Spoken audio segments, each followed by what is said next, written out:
जो राम को लाए हैं हम उनको लाएंगे। ये भजन कन्हैया मित्तल का बड़ा वायरल हुआ था, लेकिन लोग अब बातें कर रहे हैं कि क्या जो राम को लाए थे वो राहुल को लाएंगे।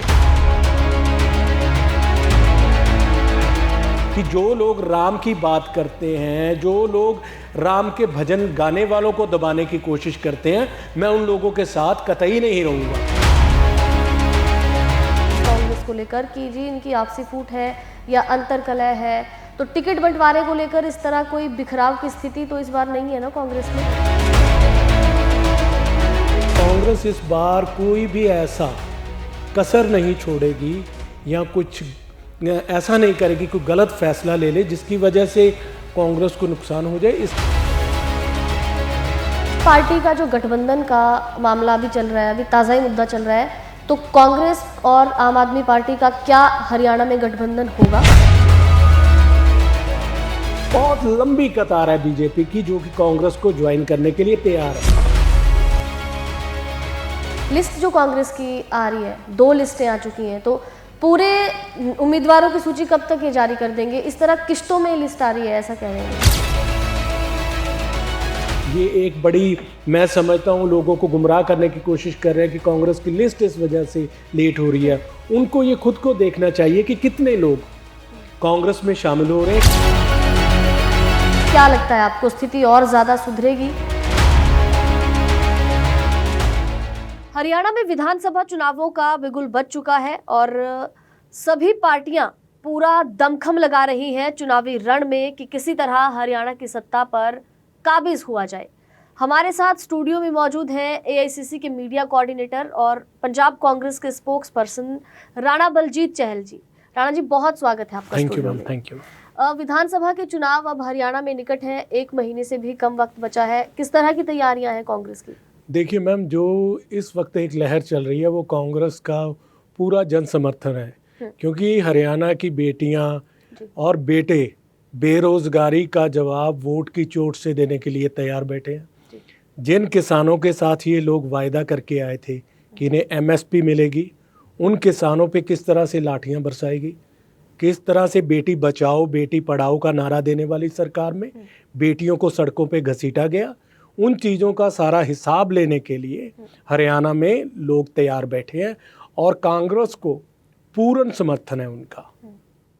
लिस्ट जो कांग्रेस की आ रही है, 2 लिस्टें आ चुकी हैं, तो पूरे उम्मीदवारों की सूची कब तक ये जारी कर देंगे? इस तरह किश्तों में लिस्ट आ रही है, ऐसा कह रहे हैं। देखिए मैम, ये हमारी सारी कोऑर्डिनेशन होती है जो एआईसीसी की तरफ से होती है, सर्वेज होते हैं। सर्वेज के बाद फैसला लिया जाता है और फैसले में जो भी बैठक होती है उसमें सारे दलों को बुलाया जाता है पार्टी के, और उसके बाद उनकी चयन की जाती है कि किस तरह से किसको टिकट देनी है या किसको टिकट नहीं देनी।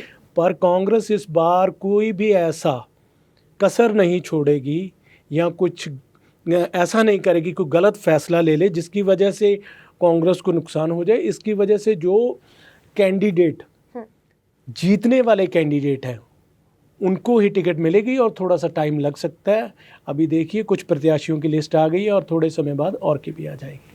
अच्छा, विपक्षी जो है लगातार हमलावर रहते हैं हरियाणा में, खासकर कांग्रेस को लेकर कि जी इनकी आपसी फूट है या अंतर कलह है, तो टिकट बंटवारे को लेकर इस तरह कोई बिखराव की स्थिति तो इस बार नहीं है ना कांग्रेस में? नहीं, देखिए, सारे ही हरियाणा कांग्रेस के लीडर हैं वो मान्य हैं। हाँ, चाहे कुमारी शैलजा जी हो, रणदीप सुरजेवाला हो और भूपेंद्र सिंह हुड्डा हो और हमारे प्रेसिडेंट उदयभान जी, सभी की सहमति के साथ इनको टिकट के लिए जो भी एप्लीकेंट्स हैं उनके नामों पे डिस्कशन हो रही है। जो लोग खुद बोल रहे हैं कि इनमें कलह है, जो लोग ये एक बड़ी, मैं समझता हूँ, लोगों को गुमराह करने की कोशिश कर रहे हैं कि कांग्रेस की लिस्ट इस वजह से लेट हो रही है, उनको ये खुद को देखना चाहिए कि कितने लोग कांग्रेस में शामिल हो रहे हैं, कितने लोग उनके भागीदार जो जेजेपी वाले थे उनके साथ ही कांग्रेस में शामिल होने के लिए तैयार बैठे। बहुत लंबी कतार है बीजेपी की जो कि कांग्रेस को ज्वाइन करने के लिए तैयार है। लोकसभा चुनावों के नतीजे आए, भाजपा पहले 2019 में पूरी सीटों पर काबिज थी, लेकिन इस बार आधे पे सिमट गई। कांग्रेस का ग्राफ बहुत ऊपर गया है लोकसभा चुनावों में, तो विधानसभा चुनावों में क्या लगता है आपको, स्थिति और ज़्यादा सुधरेगी? देखिए, जिस तरह से भारतीय जनता पार्टी की शुरू से एक नीति रही है हिंदुत्व लाने की, लोगों को तोड़ने की, जिस तरह से उन्होंने हिंदुस्तान का माहौल ख़राब किया और उनके सामने हमारी कांग्रेस पार्टी के लीडर राहुल गांधी जी ने भारत जोड़ो यात्रा शुरू की, हर एक वर्ग को अपने साथ लेके चले, तो लोगों को पता है कि जो प्रदेश में जब हिंदुस्तान में लोगों को जोड़ के रख सकती है वो कांग्रेस की सरकार है। इसी वजह से जो समर्थन है वो कांग्रेस के हक में चल रहा है। बिल्कुल।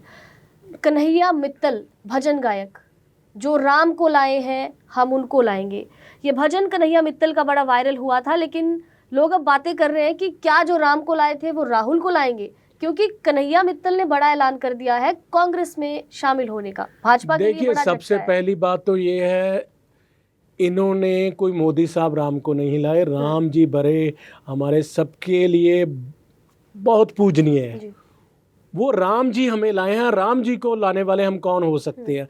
पर इस पे भाजपा ने वोटें आंटने की कोशिश की, तो इनका हाल देखिए, राम जी ने अयोध्या में साफ कर दिया इन्हें। और उसके बाद तकरीबन देखिए, अगर आप कन्हैया मित्तल की बात करेंगे तो वह कन्हैया मित्तल इस वक्त, उन्होंने कल आपने इंटरव्यू उनका सुना होगा जी। उन्होंने कहा है कि भारतीय जनता पार्टी वाले सिर्फ ये चाहते हैं कि अगर सनातन की कोई बात हो तो सिर्फ भारतीय जनता पार्टी में हो, अगर कोई कांग्रेस में करता है तो वो सनातनी नहीं है। तो उन्होंने कहा है कि भाजपा राम जी पे अपना एक कब्जा करने की कोशिश कर रही है, और कहीं ना कहीं उनको भी इस बात का एहसास हुआ है, अब जाके हुआ है, क्योंकि उन्होंने भारतीय जनता पार्टी के लिए प्रचार किया, बट उन्हें पता लगा है जब उनको ही लेके कहीं अंदर दबाने की कोशिश की गई, तो उन्होंने कल स्टेटमेंट क्लियर कर दी है कि जो लोग राम की बात करते हैं, जो लोग राम के भजन गाने वालों को दबाने की कोशिश करते हैं, मैं उन लोगों के साथ कतई नहीं रहूँगा। और राहुल गांधी जी की नीतियों के साथ कांग्रेस की एक विचारधारा, क्योंकि कांग्रेस पार्टी जब भी बात करती है सेकुलरिज्म की बात करती है, इकट्ठे लेके चलने की बात करती है, तो उन चीज़ों से प्रभावित होके कन्हैया मित्तल जी ने ये स्टेटमेंट दी है। उम्मीद करते हैं कि एक आध दिन में वो कांग्रेस को ज्वाइन करेंगे। कांग्रेस के लिए फायदा होगा कन्हैया मित्तल के आने से, क्योंकि बड़ी नियुक्तियां कांग्रेस में हो रही हैं, ये तो हम सब देख रहे हैं, भारी मात्रा में लोग कांग्रेस के साथ जुड़ रहे हैं, चाहे वो भाजपा के बड़े चेहरे हों, कई लोग शामिल हो रहे हैं हर दिन। और विनेश फोगाट भी कांग्रेस में आ गई, बजरंग पुनिया कांग्रेस में आ गए, तो ये बड़े चेहरे जो आए हैं कांग्रेस में, कांग्रेस के लिए प्लस फैक्टर तो होगा ये कहीं ना कहीं। नहीं, देखिए, बजरंग पूनिया ने जब हमारी बहनों और बेटियों के समर्थन में आवाज़ उठाई तो उन पर डोप का टेस्ट लगा के 4 साल के लिए उनको बैन कर दिया गया। सिर्फ उनका कसूर था कि वो पहलवानों के साथ जाके बैठे। तो उनका जो समर्थन है, अगर वो कांग्रेस में आए हैं तो नेचुरली पड़ेगा ही पड़ेगा, क्योंकि जो खिलाड़ी वर्ग है वो कांग्रेस के साथ समर्थन में उतरा है। और जहाँ तक आप कन्हैया मित्तल की बात कर रहे हैं, मैं समझता हूँ कि इस वक्त अगर हरियाणा को बचाने की बात करनी है, अगर हरियाणा को बेरोज़गारी मुक्त करना है, अगर हरियाणा को खर्ची और पर्ची से निकालना है, जो भारतीय जनता पार्टी ने पिछले 10 साल में किया, तो हर एक बंदे का सहयोग चाहिए, हर एक आदमी को हमारे साथ आगे। आम आदमी पार्टी का जो गठबंधन का मामला अभी चल रहा है, अभी ताज़ा ही मुद्दा चल रहा है, तो कांग्रेस और आम आदमी पार्टी का क्या हरियाणा में गठबंधन होगा? देखिए, ये आप बड़ा सवाल मेरे से कर रहे हैं, क्योंकि इस सवाल पे मैं जवाब नहीं दे सकता। पर जहाँ तक आप देखिए कि ये हमारा फैसला जो है राहुल गांधी जी ने लेना है, खड़गे साहब ने लेना है। और मौजूदा हालात क्या है? हाँ, मौजूदा हालात बिल्कुल यही है कि अगर सीटों पे समझौता हो जाता है तो अच्छी बात है कि मिलके लड़े। मतलब सीटों को लेकर पेच फंसा हुआ है? नहीं, पेच फंसा हुआ नहीं, कांग्रेस ने मुझे लगता है कि ऑफर उनको दी है कि इन सीटों पे अभी कैसे सहमति बनती है, it will take a time. 90 विधानसभा सीटें हैं, क्या लगता है कितनी सीटों पर कांग्रेस जो है पकड़ बना लेगी पक्की? इस वक्त मान के चलिए, लोगों की तरह नहीं कि मैं हवा में बात कर दूं, 55 से 60 सीटों पे कांग्रेस जीत दर्ज करेगी वहाँ पे। ऐसा लगता है आपको? हाँ, बिल्कुल बिल्कुल। तो इस बार मानते हैं कि हरियाणा में कांग्रेस की सरकार बनेगी? बिल्कुल बिल्कुल। आप देखिए, मैंने आपसे पहले ही जब आपने ओपनिंग कमेंट लिया था तभी मैंने आपको क्लियर कर दिया कि हरियाणा प्रदेश है वो पहलवानों का, किसानों का और दिलेर बेटियों का प्रदेश है। और जिस तरह से उस प्रदेश में किसानों पे हमला हुआ, लाठीचार्ज किया गया, किसानों पे गोली चलाई गई, तो उसको देखिए। और दूसरी तरफ बेटियों को किस तरह से अपमानित किया गया, और बेरोजगारी ख़त्म करने वाली सरकार ने किस तरह से पैसे लेके नौकरियां बांटी, पर्चा लीक वाली सरकार।